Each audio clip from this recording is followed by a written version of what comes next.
जननी हे जग जननी हे जग जननी महिमा तोहरी अपार।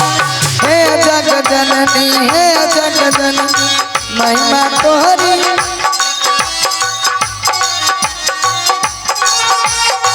पर लगाता है जग मैया पर लगाता है जग मैया पूजा कर संसार कि हम है जग जननी कि हम है जग जननी कि हम है जग जननी कि हम है जग जननी।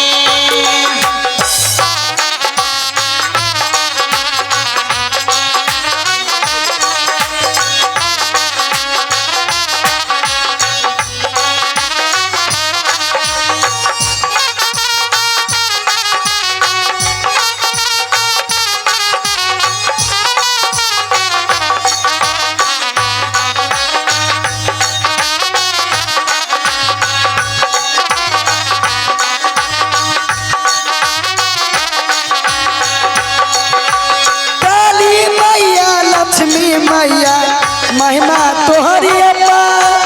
काली मैया लक्ष्मी मैया महिमा तोहरो पार। काली मैया लक्ष्मी मैया महिमा तोहरी अपार। काली मैया लक्ष्मी मैया महिमा परम पार। खोलना के बरिया है मैया खोलना के बरिया है मैया पूजा करम तोहार कि हम है जग जननी कि हम है जग जननी कि हम है जग जननी कि हम है जग जननी हे जग जननी हे जग जननी महिमा तोहरी अपार।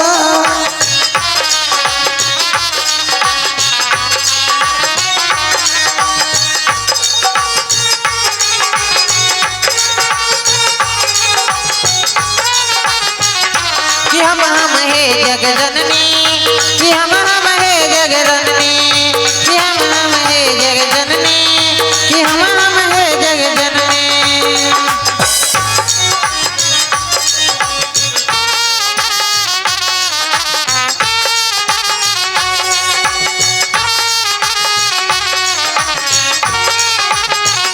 कि हम है जग जननी कि हम है जग जननी कि हम है जग जननी कि हम है जग जननी कि हम है जग जननी कि हम है जग जननी कि हम है जग जननी कि हम है जग जननी। आगे खोलना के बारिया गे मैया गे तू माना दिल के गे तेरा भाई पूजन मैया आगे तोहर के गया गे खोलना के बारिया गे मैया तू माना दिल के।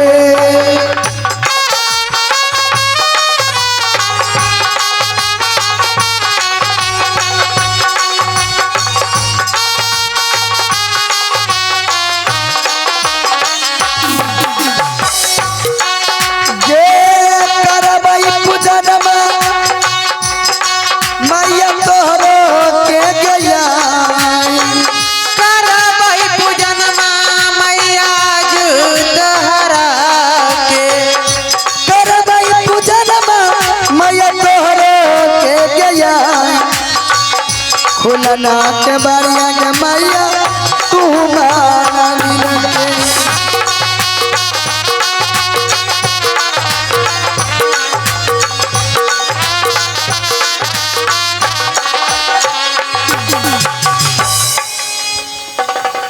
प्रणाम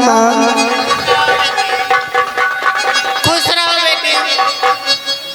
माँ मैं मुसीबत के मारा मैं दोनों बहन तुम्हारे मंदिर में आई हूँ। बोलो बेटी क्या मुसीबत है। माँ अगर मैं अपना विपत बताऊंगी हाँ बेटी बोलो। तुम पूरा कर दोगी ना माँ। हाँ कर देंगे। ठीक है माँ, जब तक मैं बतलाऊंगी नहीं आप जानिए कैसे। आगे कोई नहीं बीरा गे मैया गे जन्म दुनिया में गे हमरा से लेते मैया गे सदिया लेते के रचाई गे कोई नहीं गे बीरा गे मैया जन्म दुनिया में।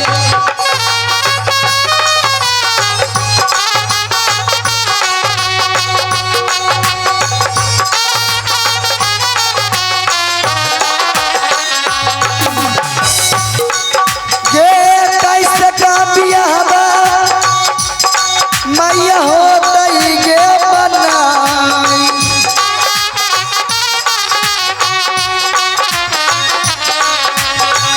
कैसे का बियाह मैया हो तई गे हमार हलिया बताइते गे मैया तनी हमरा के।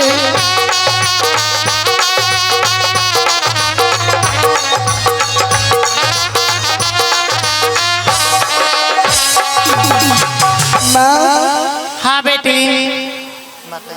हमारी से छोटी छोटी बहन के शादी ब्याह हो गई माँ, सबके बाल बच्चा हो गई, लेकिन नटवर किला में मैं दोनों बहन कुमारी हूँ, मुझे शादी कैसे होगा माँ? बेटी मैं क्या कर सकती हूँ? बता माँ, तू तो जगह जननी हो माँ, आगे के बात और पीछे के बात तुम जानती हो।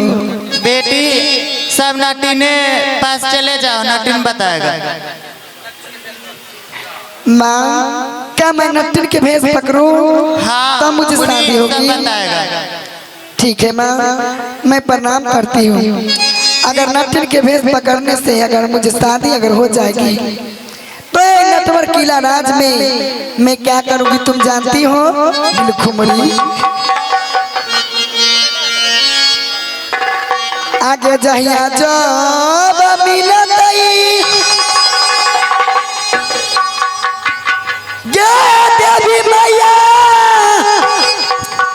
गे हमरो गे जोगा तू नहबो रे जा रे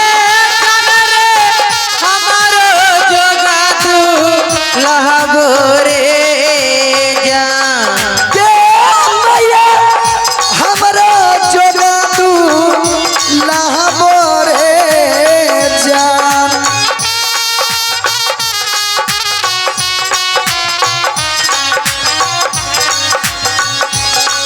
रे जानो रे जानो तहिया बनई बहू के सोने के माँ दिलबो रे जा।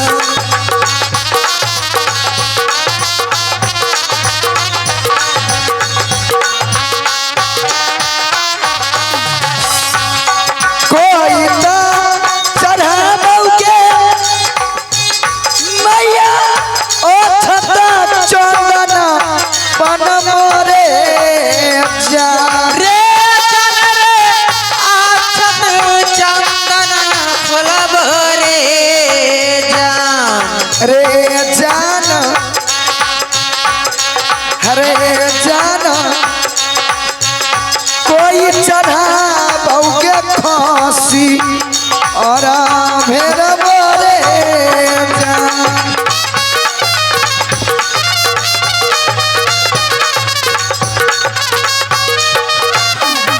आज ही याद होतई के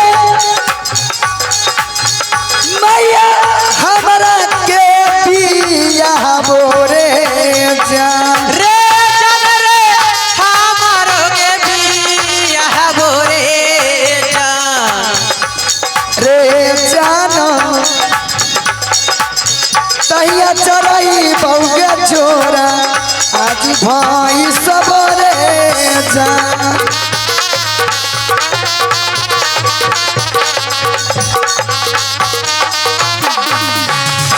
माँ मुझे अगर शादी अगर हो जाएगी तो कोई खुशी से तुम्हारी मंदिर में खसी चढ़ाती है माँ, कोई पान के पत्ता चढ़ाती है माँ, कोई लड्डू चढ़ाती है माँ, कोई बतासा चढ़ाती है माँ। अगर जिस दिन अगर मुझे शादी अगर हो जाएगी तो नटवर किला राज में मैं जोरा में भैंसा में बलिदान में दूंगी। अवश्य बेटी, प्रणाम ठीक है करती हूँ। माँ, जाओ तुम मंदिर के बहन बहन।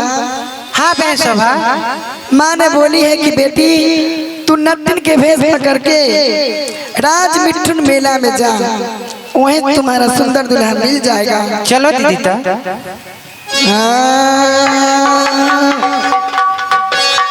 अब शादी के करनमा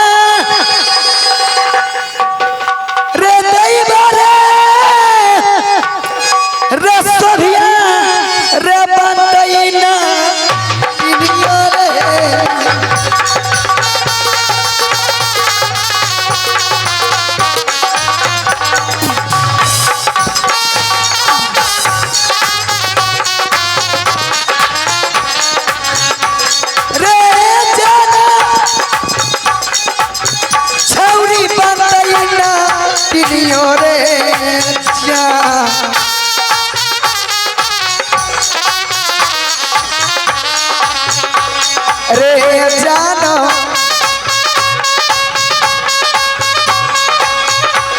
रे जानो चली रे जे बाई रे मिठुन घाट के बेलबो रे।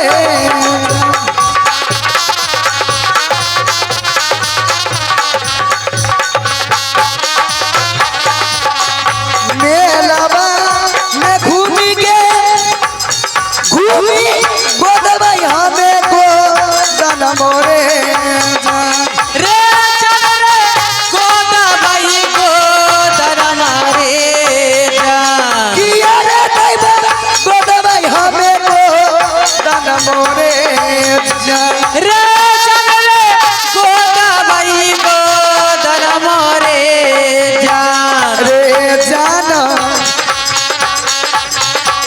रे जाना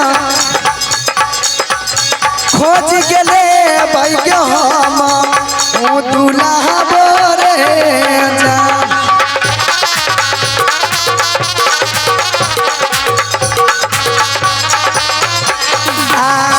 घर से बाहर रे जाते छौरी जना इनियो रे।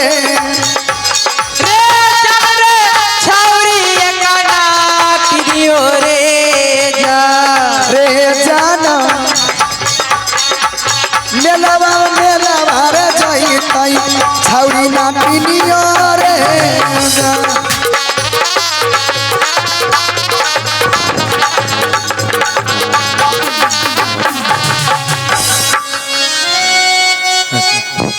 हेलो हेलो हेलो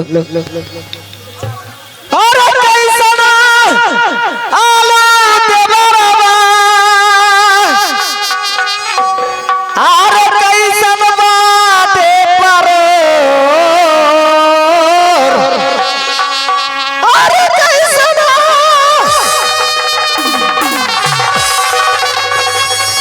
अरे कैसना आलू देवरवा अरे कैसन बाते परो आ पूछतानी भिंडी हे भौजी आ पूछतानी भिंडी है भौजी आ टमाटर के गिरा तानी लो पूछतारा भिंडी है भौजी।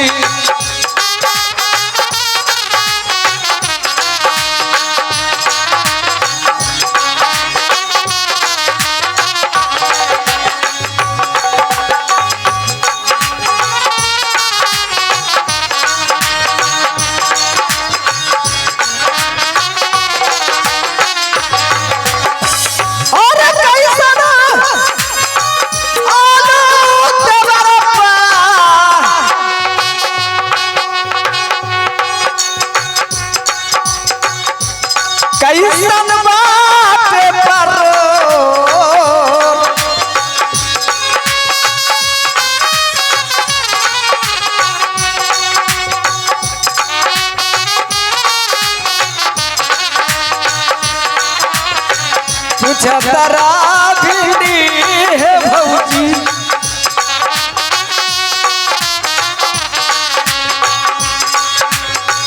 टमाटर के गिरा तानी लोर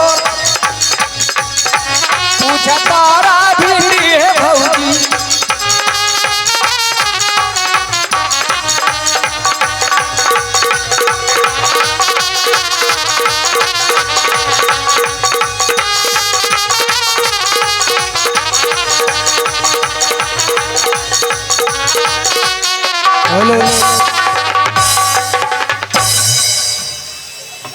तो हरपाल ये बताओ तुम्हें मिर्गिया रहता है हमरा मुर्गी ना आबै छै हम धाह गिरलिए है नैला कह के मुर्गी की बात नहीं कर रहा तो हरपाल अरे तकाहेला खबरिया रे बाबुआ तो दे ले हो हमरा के अब कहेला खबरिया रे रूपना तो दे ले रे हमरा के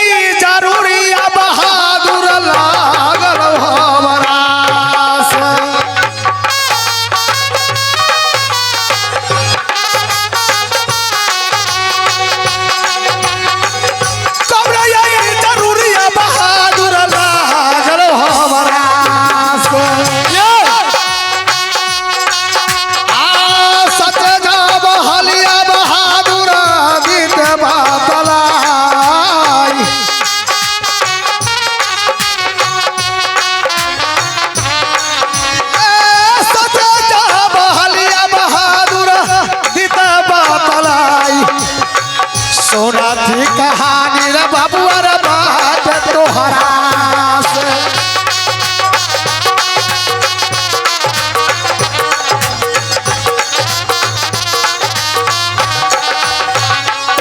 ओ बेटा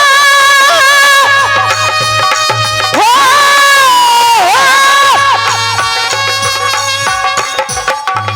भेद बता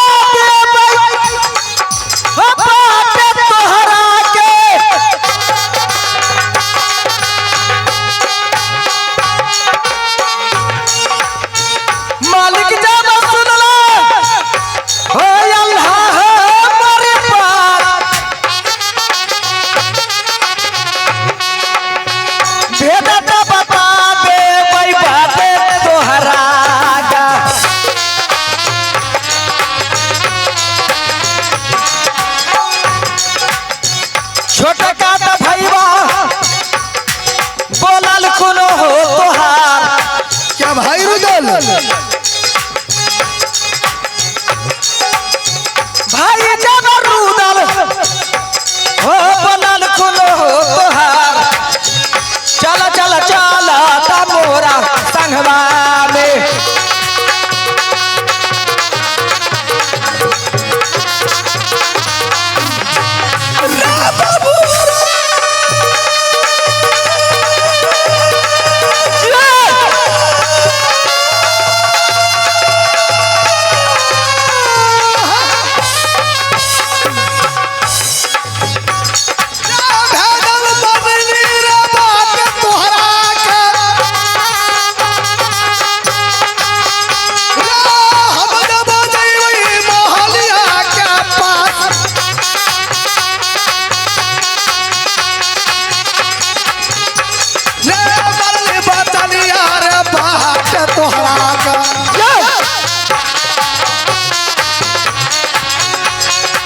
रूपना रे बोल के करा रे पारमा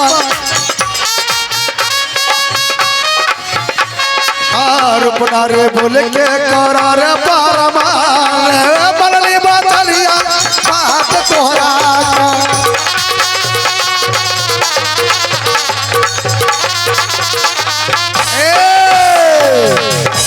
रूपन तुमने यह राज का चरी पे तुम्हें ये आने के कारण कि मेरा भाई रुदल सिंह बुलाया है जी लेकिन मेरा भाई है कहाँ हमरा अस्थिर से बोले तू ज्यादा जोर से मालिक बोला छिए ना अच्छा तो हमरा बोले शेयर बढ़ हार्ट प्रेशर बोलो हार्ट प्रेशर हाँ बोले शेयर कह छी प्रणाम।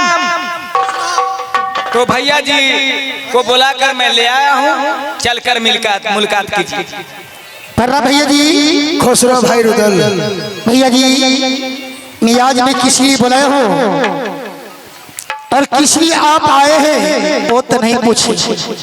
बताओ तो भाई रुदल। तो बताओ क्यों नहीं भैया जी, जरा गौर से सुनिए।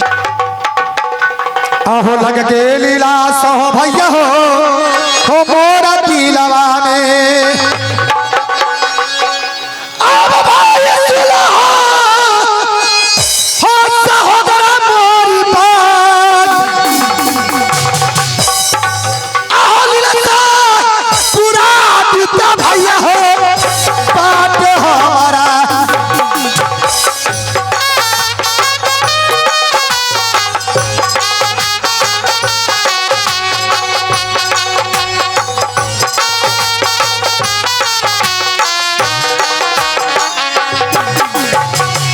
भैया चावत जय मान हो हमार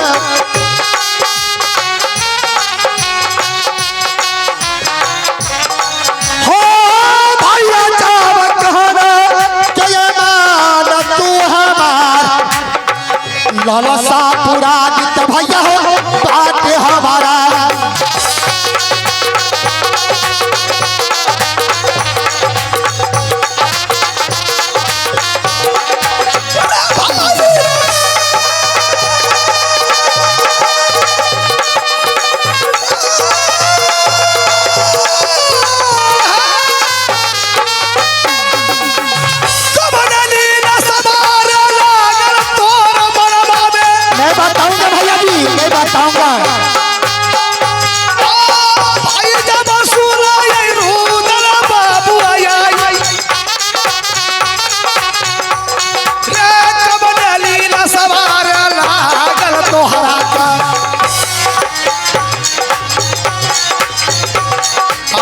बबुआ रे सोचे हलियर भीतर बातल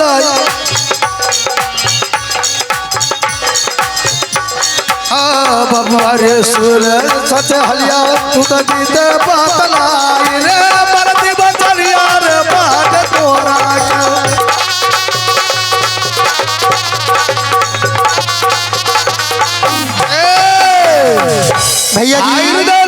भैया जी तुम्हारे दिल में क्या चीज का लिलसा लगा है? तू अपने दिल से खोल करके मुझे बताओ। भैया जी ललसा की बात पूरा कीजिएगा ना? क्यों नहीं? बचपन से लेके अभी तक आपने मुझे हर बात को पूरा किया है। क्यों नहीं भाई रुदल? और आज भी ललसा का हाल बताऊंगा, पूरा कीजिएगा ना? अगर पूरा करने वाला होगा तो मैं अवश्य पूरा तुम्हें करूंगा। लेकिन भैया जी एक बात मैं दिख रहा हूँ, ये राजभवन में भंडार कोना से धुआं निकल रहा है। इधर आओ। कब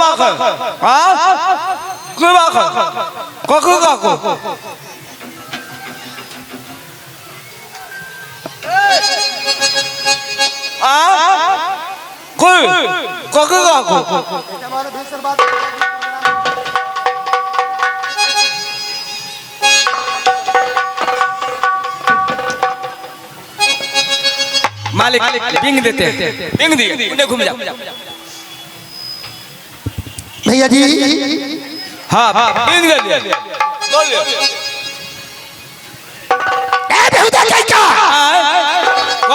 तुम्हें मुंह से धुआं निकला है।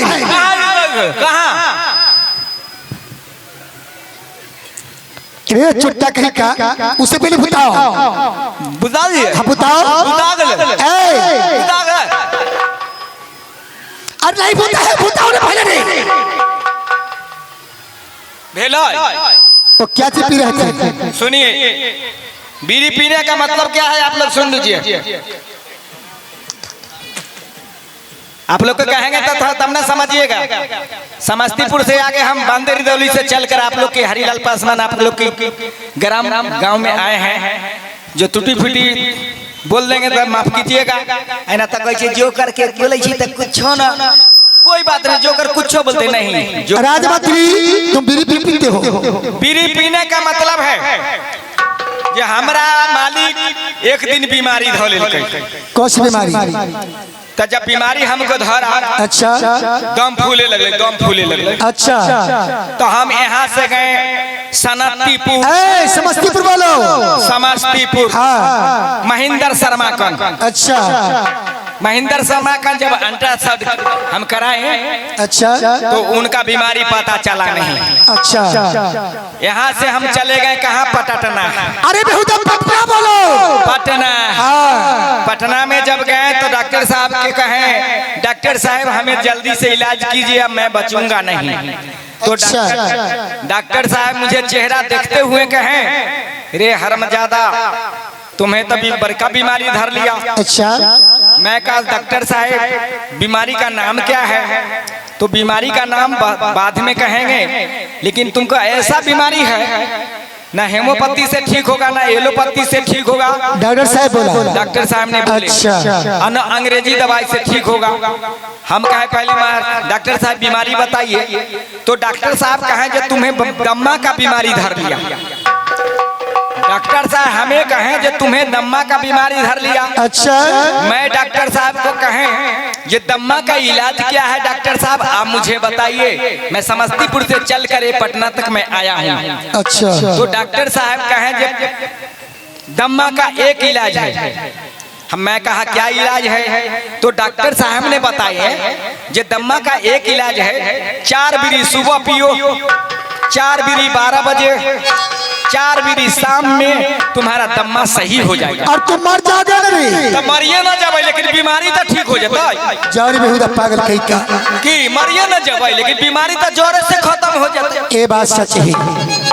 जो मर जाता है उस सारी बीमारी लेके जाता है। ना हम रहबै ना भाईजी बीमारी रहता, जोरे से खत्म रहता। राजमंत्री मैं भैया जी कहूँ। हाँ भैया जी से बतियाइए ना। ठीक है। तोरा चलते हमारा कनिया, अरे भाई चल रहा हूँ। तोरा चलते हमारा कनिया फोन पर फोन करे छे कि रे मर्दावा तू मुंह फोड़वा पिए छे, झमरुआ पिए छे, सिरंजी पिए छे। घरवाली कह रही है। हां हमरा मेला में भेज देले है। अच्छा, आ एबो तो से कहे छे जल्दी से भैया जी से ऑर्डर लीजिए, चलिए मेला। ठीक है भैया जी।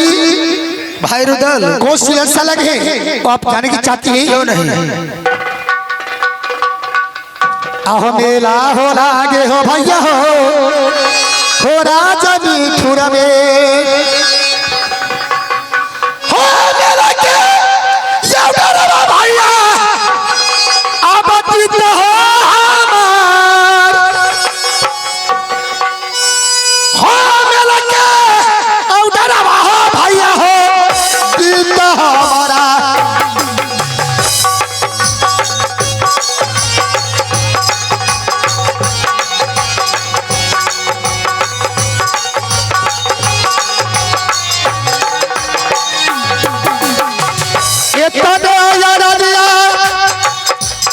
भैया रहल हो हमार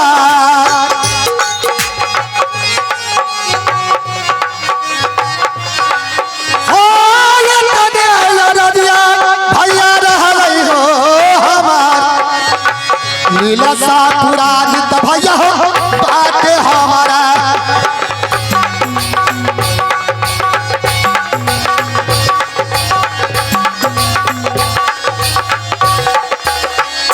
रे कबरे तू समरमा बतिया भूलन के तोहरा का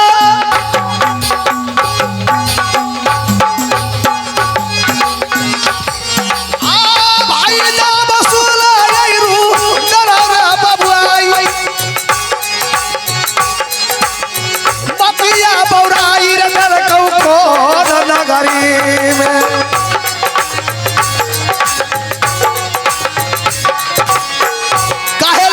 बोलिया भाई बोलल हमार कहे लागे बोलिया भाई बोलल रे हमार खोले जावा लागो भाई बात खोल का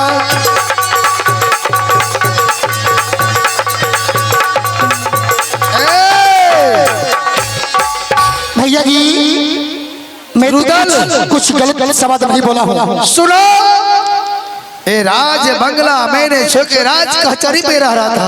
हाँ, तुमने ये सिपाही को भेज के तुम हमें बुलवा के राजमहल में, क्यों नहीं? और तुमने ऐसा बात कह रहे हो जो कभी तुम नहीं बोला था।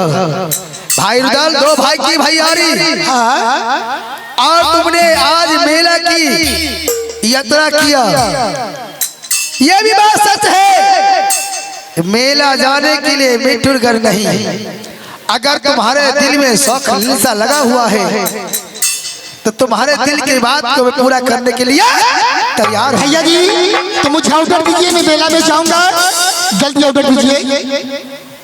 अरे तो सुंदरा तो मेला मारे भाई रुदो, अरे लगा दे बौराज मोहवा में, अरे सुंदरा आता झूलुआ रे बाबुआ, आते बौरा मंगवाई, और मेला में तो घूमिए बहादुर बात।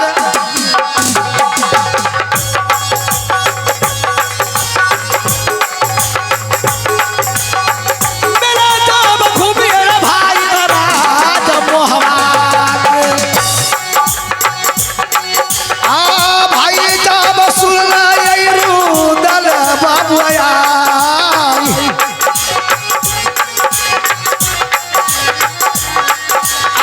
भाई जब सुनना ये रुदल बाबुआ भाई, मेला जब घूमी है बाबू राज मोहवा।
भैया जी भाई रुदल, क्या बोले? मुझे अगर समझ ये नहीं आया। मेला की शख लगा हुआ है तो राज मोहब्बा में मेला लगवा देता हूँ भैया जी और रंग बिरंग की दुकान और रंग बिरंग के झूला में लगवा देता हूँ। भैया जी हाँ, ए रुदल सिंह कोई बकरी का बच्चा नहीं है, जपली ग्राम को मेला देखेगा।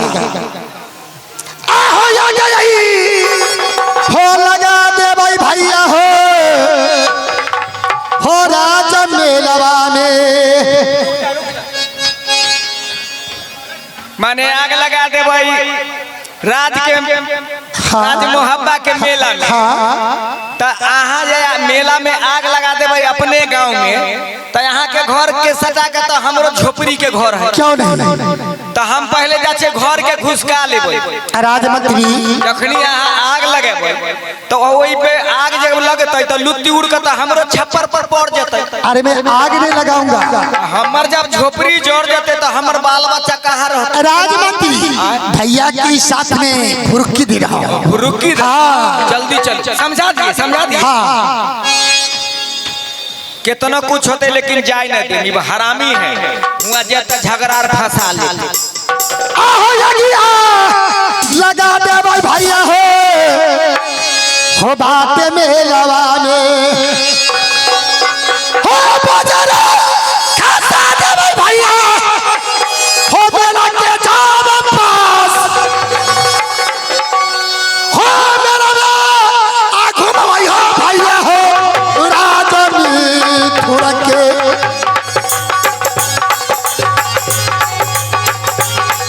सच है।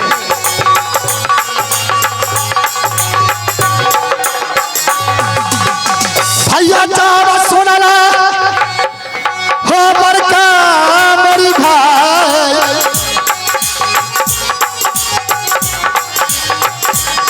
हो भैया चावा सुनला बड़का हो मेरी भाई मेला देख जइबै भैया राज मिठुर के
भैया जी चाहे तुम कितना भी समझाओगे, अच्छा बुझाओगे कि भैया जी मुझे ऑर्डर दीजिए मेला जाने के लिए, तो मेला मिठगर नहीं।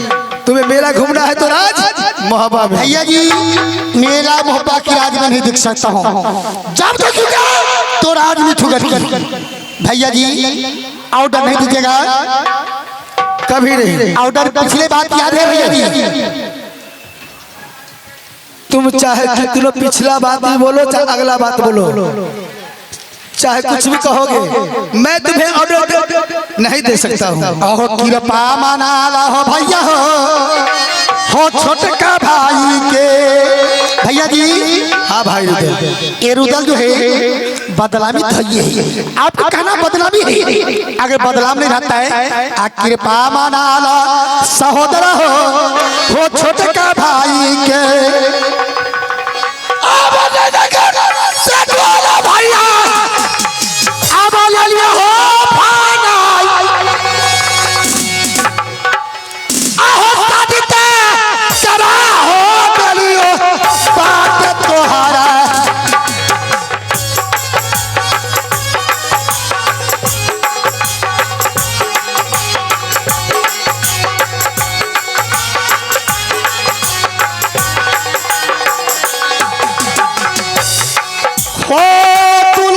बना के रखला मोहबा के हो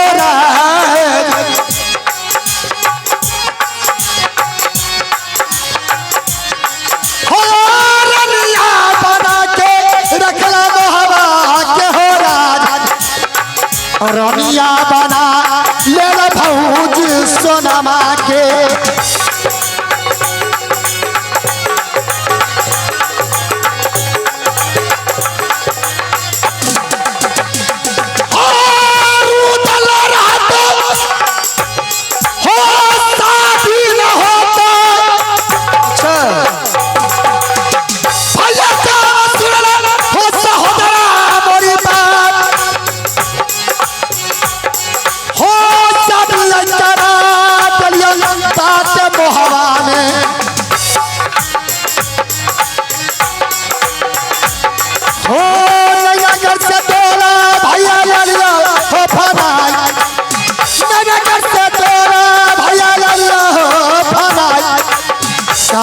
करा दिया फौज सोनवा से।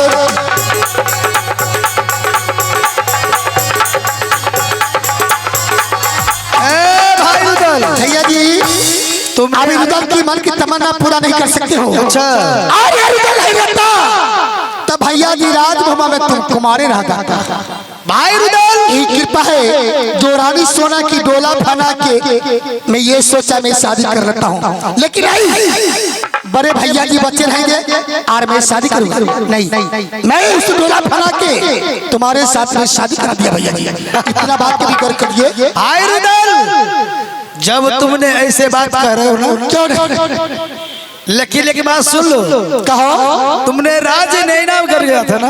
हाँ ये अपने तेगा की बल से देगा की बल से और अपनी ताकत की बल से क्यों नहीं और छल बुद्धि लगा करके, लेकिन नैना करके तुम बात जानते हो क्या है तुम नैना कर जो चला गया। हाँ अगर ये सोनमा रानी को तुमने लाके शादी कराया, हाँ रे तो सोनमा तरहलो भाई रे बात जादू के। अच्छा अच्छा आब बाबुआ तो सुनला रुदल बाबू आई। कहती होठ गन्ना विभूतिपुर समस्तीपुर माँ अरे सोनमा नहीं रहत रे बाबुआ ने बसतो ओहारा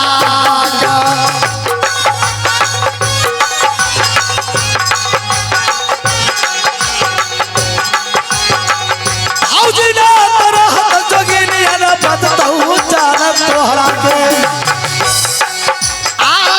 लौटी नहीं तू ना मोहवा के पास।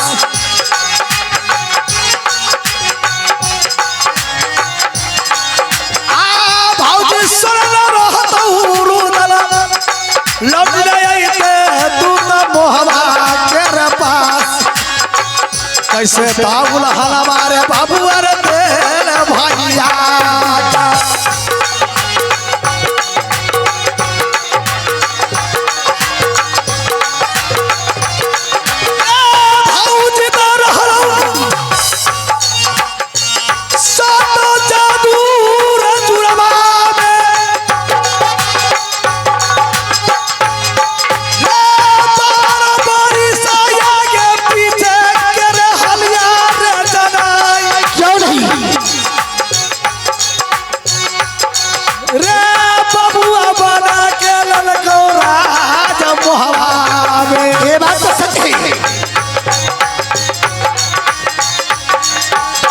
भाई जब सुन आई रुदल रे बाबू आई।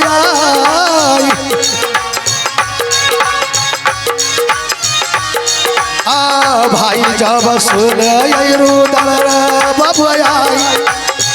बनल बतलिया रे बात भैया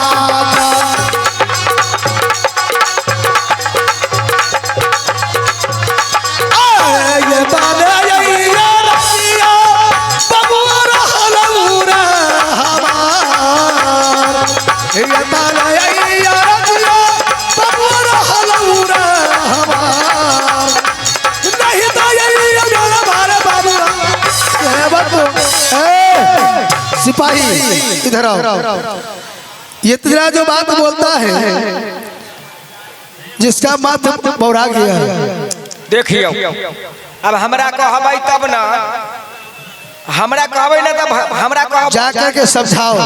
तो ओहे ना हम कहै छी। क्यों नहीं जे हमरा कहबै तब ना अहाँ के भाई साहब के समझे। बिल्कुल हमरा बड़का बड़का बहुत बहुत दूर हमरा पार पंचायती में आदमी बोलबै छै, हम कहबै का छियै। अच्छा हम गांव के मानजन छियै, गांव के मानजन 12 गांव के तुम। हाँ बाबा सरपंच बाबू मुखिया अपने हम छे गांव के मानजन। जे पंचायती में जा छियै तब मुखिया सरपंच के भुइयां में बैठबै छै, हमरा कुर्सी मिलै छै। तुमको कहबै का न छियै, मानजन न छियै। अच्छा तो हमरा मिलल कुर्सी आ सब मुखिया सरपंच के गांव समाज के कहलक भुइयां में बैठो। अच्छा कि जब पंचायती शुरू हो गेल तो सब समाज भाई मिल कर, मुखिया सरपंच मिल कर, वार्ड नंबर मिल कर जब फैसला कर दिलक, अच्छा तब गांव वाला कहलक मंजन साहेब ई बात के यहाँ निर्णय करियो। और निर्णय जब करे लगली हम बात के सही, अच्छा तो हम दोगला वाला बात न बोले छिए, मंजन न छिए, मंजन न छिए, अच्छा हाँ मंजन छिए। जब हम बात सही बोली पंचायती में, अच्छा सही बात बोली कि सब समाज उठ कर 10 चप्पल आ 10 जूता हमरा देलक, अपना सन के मन हो गेल।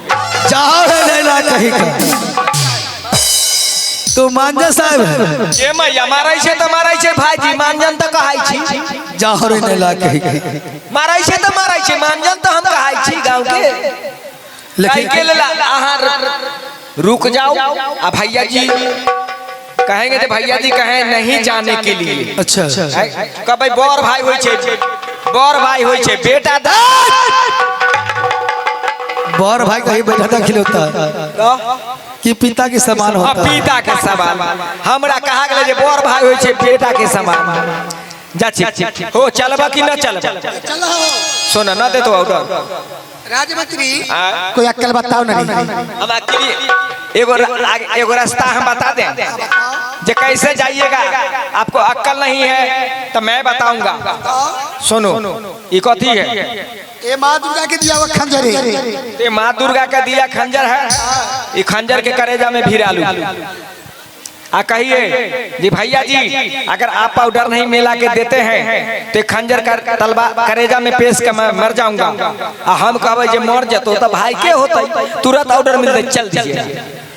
राजमंत्री कहीं तलवार पेला गया तो मैं मर जाऊंगा नहीं। जोर से कल्ला मर खाली झूठो के फुरुकी देबे करेजा में भिरेले रहूं।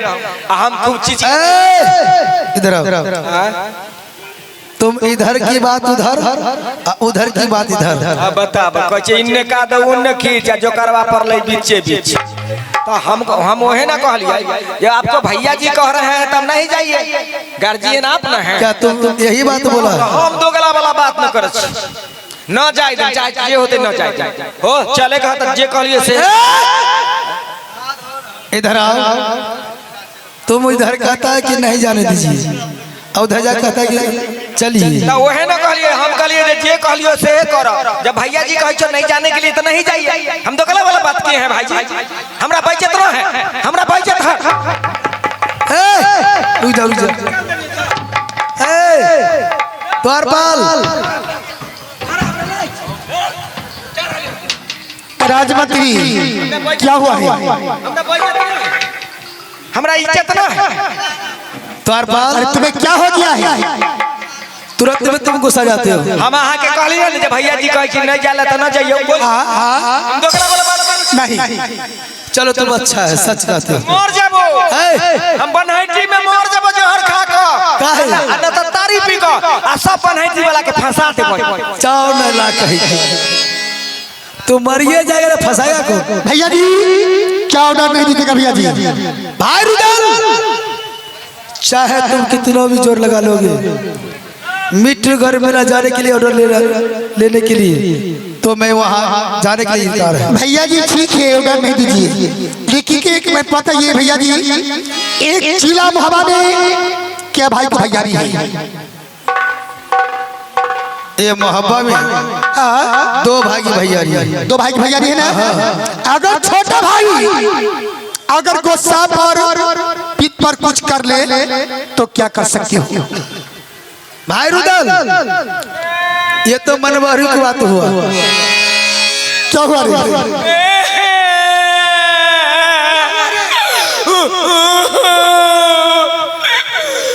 मेरा में आज ना पैसा ले गलिए गलिए कुर्ता खोल लिए गिर गेला।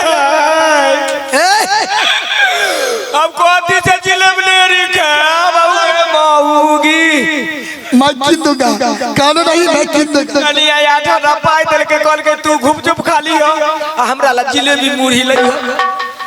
तुमने कपड़ा खोला तो पैसा गिर गया। हां आखिरी कपड़ा खोल ली। इधर तुम जिस समय मेला जाओगे ना मोहब्बा घूमने के लिए, उस समय मैं दे दूंगा पैसा। मिल देबो पैसा। क्यों नहीं? दोनों भाई बात करो। भाई रुदल भैया जी हाँ हाँ आउट होने दीजिएगा भैया जी। कभी नहीं। एक बात बताइए, जो महाबा में 2 भाई को भैया नहीं, हाँ हाँ बड़े भाई अल्लाह सिंह छोटे रुदल, अगर गुस्सा पर उधर कुछ कर ले तो ये तो मनमारू की बात हुआ। आहो तू ये भैया रे हो रहला मोहवाने अब छोटा के अब रुदल भैया हो देते हो परान। इधर आओ। तुमको ये कपड़ा भी पहनने नहीं आता। कहता है कि हम वो फैसला करते हैं। आरा जाइबू की बल आरा जाइबू तका जाइबू खरबुल्ला में आरा जाइबू की बल आ जाइबू तका जाइबू खरबुल्ला में त चाहे जिलेबी तरसौले के गोर की पारा मचार सगुल्ला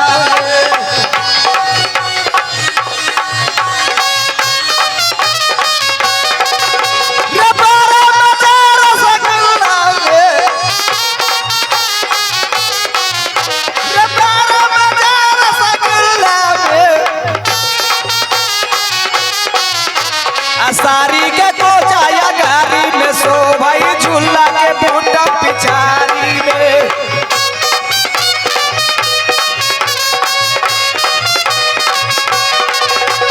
झूला के बूटा पिछारी में झूला के बूटा पिछारी में धोती के ठेका पछारी में सो भाई कुर्ता के बूटम या गारी में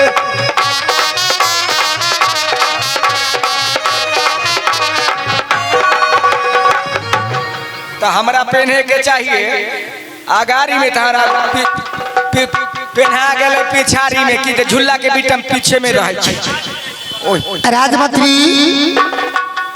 ये पहले शॉट की पहले अच्छा करो, मेला में चलोगे क्या कहेगा ये पागल है, इससे अच्छा से पहनो अब मेरे साथ चलो। पागल ना कहता पागल ना कहता ये ना जब मेला में तो हमरा सब हिजरा कहता बोलिए मालिक हिजरा कहता हमरा डरे कोई बोलबे ना करते हिजरा से डरे कोई मुंह लगबै छै। ये बताओ हिजरा कब से हुआ? पहले मर्दावा रही है। अच्छा अजहिया से हाथी से धक्का लगल ना मालिक अच्छा बोलिए ना हाँ तभी नहीं हिजरा हो गई है। छक्का मारने जानते हो? कैसे हिजरा छक्का मारता है?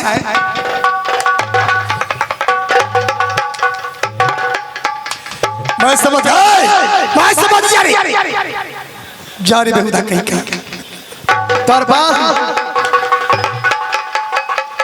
ऐसे रहते हो। पहले हम ट्रेन में चलते रहिए ऐसा ना बुझे जे हरिलाल कहै छै ट्रेन में चलै छै।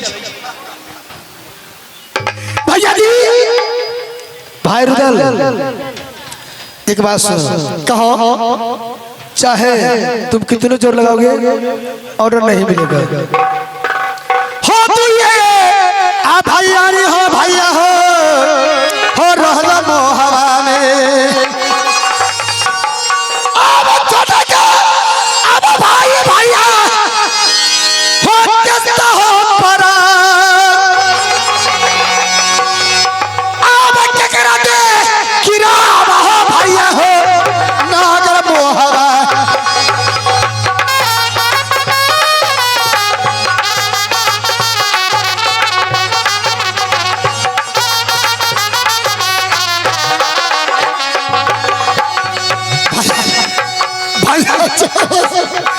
हो सुना हमारी जाब प्यार हो भैया जाब सुनला हो हमारी हो प्यार हो जकरा देखी रहवा भैया हो नागर मोहवा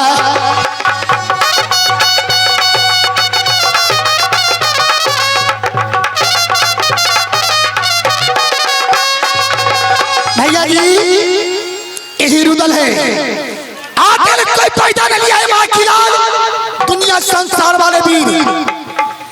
जो मोहब्बत पर चढ़ाई करेगा ये रुदल कृपा है।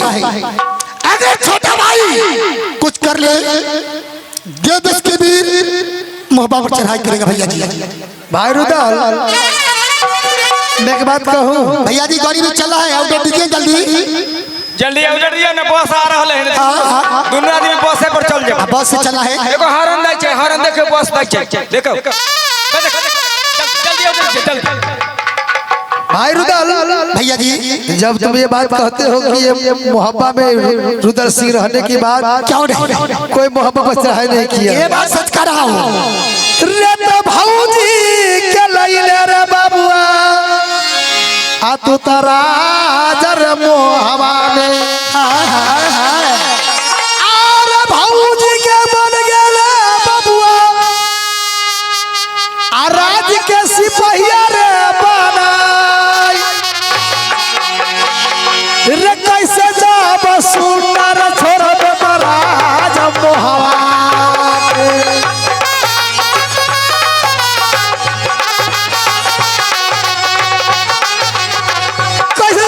सुनार छोड़ राज मोहवा के आ बबुआ रसूल रुदल बबुआ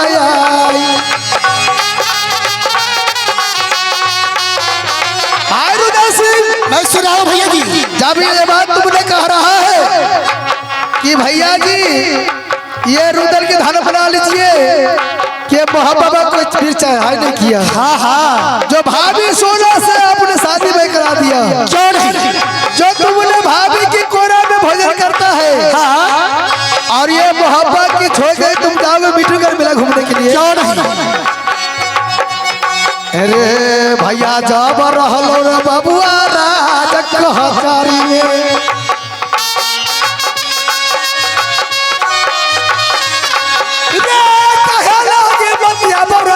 राज मोहब्बत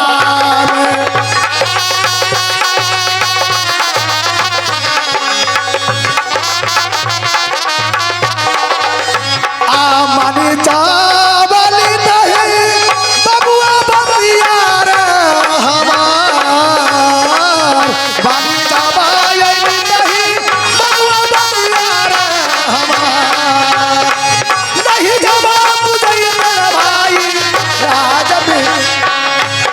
भाई रुदल सिंह भैया जी तुम जितना बात बोलोगे ना अच्छा उतना तक जवाब मिलेगा। ये बात तो भैया जी सही कह रहे हो जी। भौजी सोना की साथ में भौजी को मैं देवर नहीं सिपाही भाई की क्यों नहीं और ये रुदल की बात थी जो कोई भी पैदा नहीं आज मोहब्बत में चढ़ाई कर देता। क्यों नहीं आज लेकिन भैया जी जब मुझे दिल में तमन्ना है, जब ललसा लगा है जो मेला देखूंगा तो देखूंगा। और कैसे ऑर्डर दीजिएगा भैया जी। राजमती तैयार रहना तुम। ये तो आप बदलावी बनता है, ये अपने जान कमाने के लिए तैयार होता है ना। ऑर्डर देवे ना करवे तक जान के ना कमा लेती ना, जा ही ले देवे तो केना चल जाती। ऑर्डर देवे नहीं कीजिएगा कभी नहीं।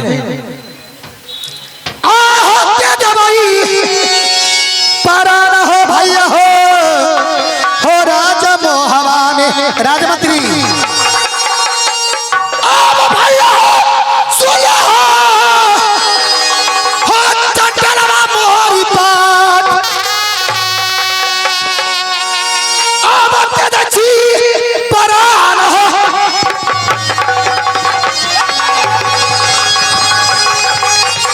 भाई रुदल रुक जाओ, मुखिया जी हो। तुमको क्या हो गया? तू जो हल्ला कर रहा है अखन ये तलवार पेश के मर जाता था गांव वाला ना बन है तो कला ना पहले मुखिया जी के कह दे। ये बात है। तब भाई रुदल ऑर्डर दियो ना, जल्दी दियो ना। एक बात सुनो भैया जी तुम मेला जाओगे ना? क्यों नहीं? और तुम्हें 3 रोज को मिलता है छुट्टी। क्या 3 रोज की? एक रोज जाने कैसे कैसे मुझे समझा दीजिए। एक रोज जाने में, अच्छा एक रोज मेला घूमने में, अच्छा और एक रोज अपने मोहब्बत आने के लिए। क्या एक रोज जाना और दूसरे मेला में सैर करना, तीसरी रोज आपस आना। हाँ हाँ हाँ मैं आ जाऊंगा भैया जी, प्रणाम भैया जी। खुश रहो। हेलो राजमंत्री ये बता, आप तो भैया जी ऑर्डर दे दिए। आदमी बड़ा होता है कि अक्ल बड़ा होता है? अक्ल बड़ा है। आदमी बड़ा नहीं होता है, अक्ल दिमाग बड़ा होता है। अगर हम दिमाग आपको अक्ल नहीं देते हैं तो आप तो मेला नहीं जाते। राजमंत्री इसलिए मैं कहता हूँ ना, जो मालिक की अगर अक्ल नहीं है तो नौकर से लेना पड़ता है, अगर नौकर का अक्ल नहीं है तो मालिक से लेना पड़ता है। मैं तो उठा छाप हूँ जी, मैं उठा पढ़े लिखे नहीं। तो हम जते पढ़ल हो तो तोर खानदान न पढ़। कितना पढ़े हो? हम जते पढ़ल हो अच्छा ओते तोहर खानदानो न पढ़लो हो। अरे मेरे राज्य में रहते मेरे खानदान की बात करते हो, कहबै ना। कितना पढ़े हो? हमें 8वां पास क अच्छा 7वां में नाम लिखलिए। अच्छा आ मोहन और पोथी घर में पढ़त छियै। जाओ रे साला पागल खैखा, क्लास ऊपर होता है कि नीचे होता है? 8वां से 9वां होता है, 7वां नहीं होता है। नीचा गेलिए, नीचा और नीचा लिए कल्ला जे 1 साल 2 साल हम पढ़ लिए ना। अच्छा अच्छा बुझलिए? हाँ। 1-2 साल न पढ़ लिए, 1-2 साल रह गए हमें नवादा में दलसिंह सराय में। अखनी मलाह से तरसैत होते दलसिंह सराय में, हमरा नवादा में मेला में। किस लिए हाँ, इनके संग 1 साल रहे संजय जी की। राजमंत्री ये सब बात छोड़ो और चलो मेला की। अब तो ऑर्डर हो गया, लेकिन एक बात है, भाभी सोना की मालूम नहीं होना चाहिए। हम कह लीजिए, हम दोगला वाला बात हाँ, वो जादूगर नहीं है। हम किसी को नहीं कहेंगे। चलिए चलो। मेला।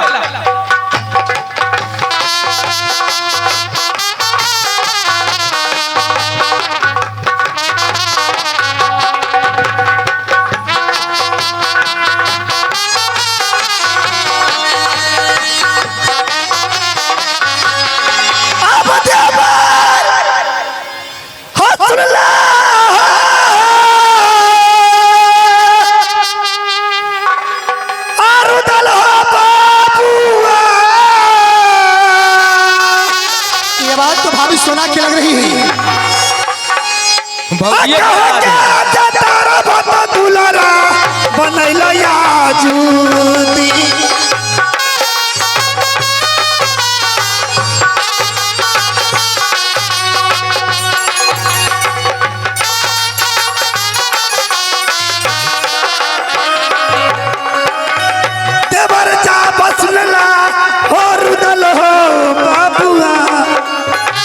भाभी सोना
भाभी सुना।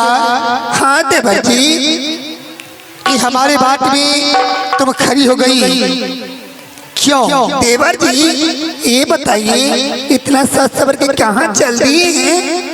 कहाँ? मैं घूमने के लिए चला हूँ। घूमने के लिए? हाँ। अगर भाभी सोना की मैं नहीं बताता हूँ, ये अगर जानी ये भाभी सोना की चूड़ा में माँ दुर्गा को दिया हुआ बाबा से पेटारी 60 भर जादू है। ये 8 बात की हाँ सारे बात जानती है, एक जगजननी भौजी है। इससे अच्छा मैं बता देता हूँ। राजमंत्री देवर जी, भौजी सोना को तू बोला है, तुम कहा है? अयो हम तो यहाँ के जोरे छे तो हम अपने के भौजी के हम केना कह देबै जब अहाँ के देवर जी मेला जाइए हैं? ये बात तो मुझे समझ नहीं आता है। भौजी सुना, कहिए ना तू तो जगजननी है, 60 वर्ष जादू जोरा में तू रखी है। देवर जी, भाभी सुना, मैं सारा बात जानती हूँ, लेकिन मैं आपसे मुंह से सुनना चाहती हूँ। आप कहाँ जा रहे हैं? भाभी सुना, कहिए। कह रही है इस सरोवर कहाँ की यात्रा मगर बनाया हो, गौर से सुनो।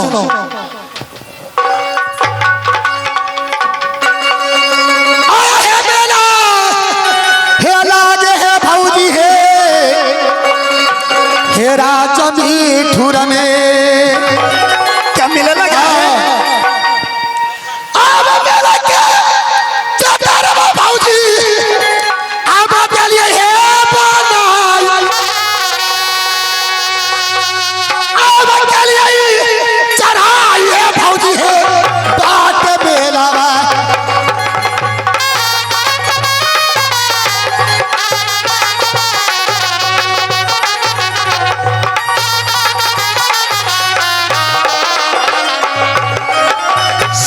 साथ भेजिया भौजी चलिया है बताई,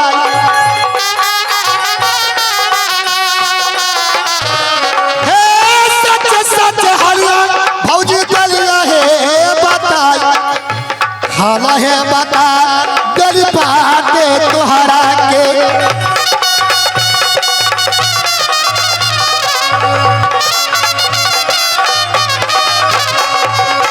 भौजी, हाँ देवर जी, ये राजनीतिगढ़ में मेला लगा है बड़ा धूमधाम से। क्या मेला लगा है? हाँ। आप मेला के अंदर जा रहे हैं? मेला को चढ़ाई किया हो। देवर जी, भाभी, मैं आपसे कुछ कहूँ? क्या हमसे?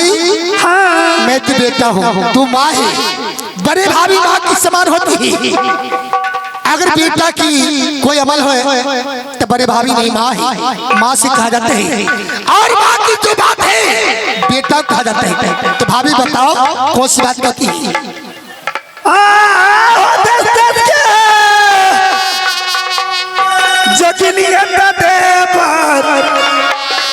हो जाते मेलबा में हमरा के सगवा देवर अली तो लगा। क्या तू बोल रही है?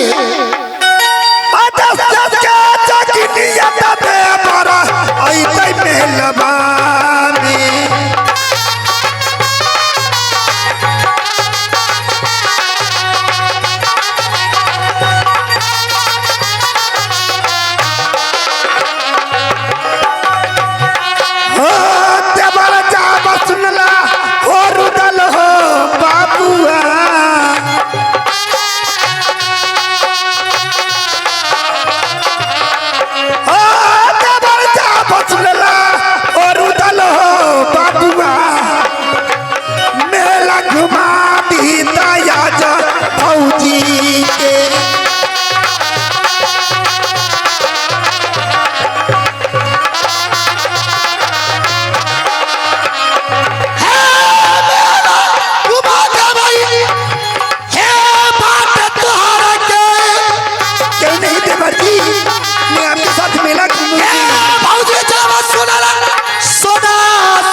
बचनिया भौजी बात हमारा के।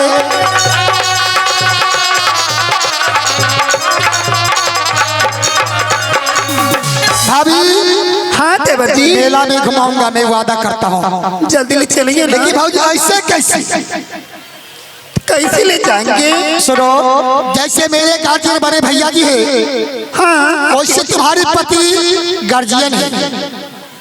ये बात तो सही कह रहे हैं देवर जी। अगर बेगर आप मेरे भैया से और अपनी पति से पूछे हुए कहीं जाएगी तो क्या कहेगी? अगर मैं ले जाता हूँ भैया जी तुरंत कह देगा बदला में रुदल। मेरे पत्नी को ले जाने वाला कौन होता है? सही बात है भैया क्या जवाब दूंगा? है पहले आयो डरावा है भौजी है खेली तसानी से अब भौजी सोले आदर दिल के बात है ले लया आयो डरावा है भौजी है तसानी से।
ये बताइए अगर मैं आपके भैया जी से ऑर्डर लिख के आती हूँ तो आप ले चलेंगे? मैं ले चलूंगा, मैं वादा करता हूँ। राजमंत्री अगर भाभी बेगर ऑर्डर से जाती है मेरे साथ तो भैया जी क्या कहेंगे? भैया जी से अगर महारानी ऑर्डर नहीं लेते हैं कल दोनों भाई में झगड़ा हो जाएगा।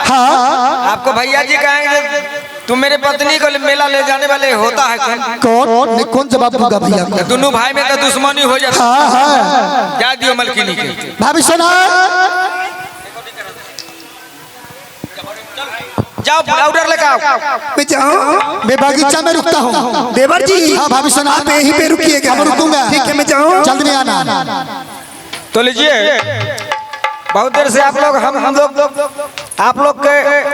हम लोग पार्ट दिखलाए हैं। एक दो रिकॉर्डिंग हो जाए। कितने भाई आते हैं रिकॉर्डिंग देखने के